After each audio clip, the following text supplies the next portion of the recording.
মুহূর্তে কার্যত ব্যারিকেড ভাঙার চেষ্টা করছেন আন্দোলনকারীরা।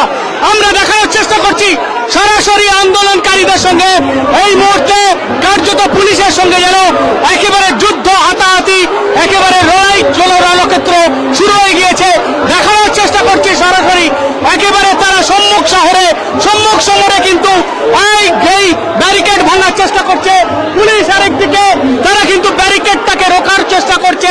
আন্দোলনকারীদের যেন চাপে পুলিশ একেবারে পিষ্ট হয়ে চলা যাওয়ার মতো পরিস্থিতি। এই মুহূর্তে সরাসরি আপডেট দেওয়ার চেষ্টা করছি। দেখতে পাচ্ছেন যে সরাসরি এই মুহূর্তে